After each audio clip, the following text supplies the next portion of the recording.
আন্দোলনের পরিপ্রেক্ষিতে যে সিদ্ধান্ত হয়েছে সেটাকে বাতিল করাটা তার মানে হচ্ছে যে সরকার আসলে জনগণকে বুড়ো আঙুল দেখাচ্ছে, ছাত্র সমাজকে বুড়ো আঙুল দেখাচ্ছে। এখন ছাত্ররা একটা যৌক্তিক আন্দোলন করেছে যে বাংলাদেশে যেভাবে কোটা ব্যবস্থাটা আছে এটা বৈষম্যমূলক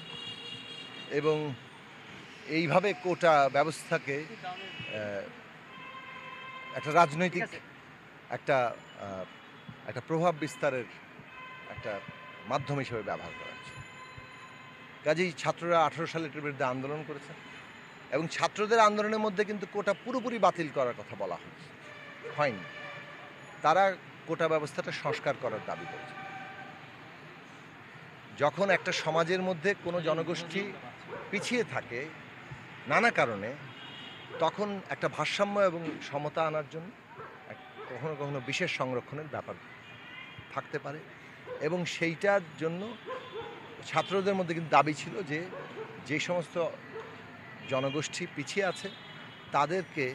তাদের জন্য বিশেষ ব্যবস্থা থাকা দরকার, কিন্তু সেটা ন্যায়সঙ্গতভাবে যৌক্তিকভাবে থাকতে হবে। আমরা দেখলাম সরকার পুরো কোটা ব্যবস্থা বাতিল করে দিল এবং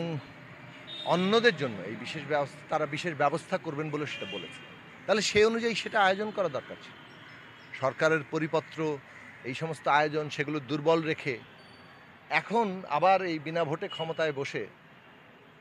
যখন আদালতে এরকম একটি রায় হয় যে কোটা ব্যবস্থা আবার পুনর্বহাল হলো, তাহলে ব্যাপারটা কি মানুষের মধ্যে ধারণা তৈরি করবে যে সরকার কি তাহলে আবার আদালতকে কাজে লাগিয়ে কোনোভাবে এই কোটা ব্যবস্থা পুনর্বহাল করার কোনো তাদের দূরভিসন্ধি আছে কিনা, এই যোগসূত্র তো মানুষ খুঁজবে এবং এই যোগসূত্র ছাত্রদের মধ্যে তাদের মধ্যে প্রশ্ন তৈরি হয়েছে এবং তারা আবার তাদের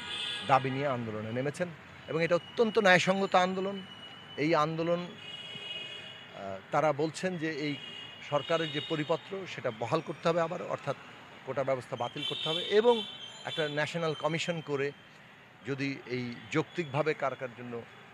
কোটা যদি যে সংরক্ষণের যে প্রয়োজন সেগুলো তারা নির্ধারণ করতে হবে, কিন্তু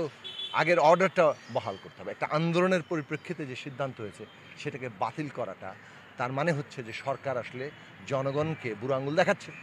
ছাত্র সমাজকে বুড়ো আঙুল দেখাচ্ছে এবং এইটা যে তারা করছে তার প্রমাণটা হচ্ছে যে আমরা দেখছি যখন এই আন্দোলনটা বেশ ছাত্ররা ব্যাপকভাবে সারা দেশে যুক্ত হচ্ছেন তখনই তারা আন্দোলন দমনের পুরনো কৌশলে চলে গেছে। হলে হলে পাহারা বসিয়ে বিরোধী দল আন্দোলনে ঢুকে পড়েছে, এরকম নানান রকম প্রোপাগ্যান্ডা ছড়িয়ে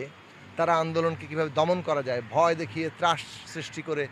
মারধর করে এই ধরনের কাজগুলো তারা আবার করার চেষ্টা করেছেন, যেটা 18 সালে করেছেন, যেটা তারা নিরাপদ সড়ক আন্দোলনে করেছেন, ভ্যাট বিরোধী আন্দোলনে করেছেন। তাদের তো সেই কুখ্যাত হেলমেট বাহিনী আছেই এবং সেই হেলমেট বাহিনী তারা নামিয়ে দিয়ে ভয় সৃষ্টি করে এই কাজটা করতে চান। আমরা আমাদের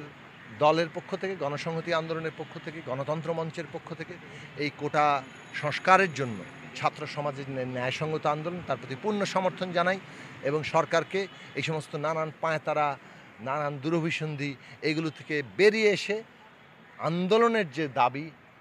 সেই দাবি পুরোপুরি মেনে নেওয়ার জন্য আমরা আহ্বান জানাই। না হলে দেশে একটা এই যে পরিণতি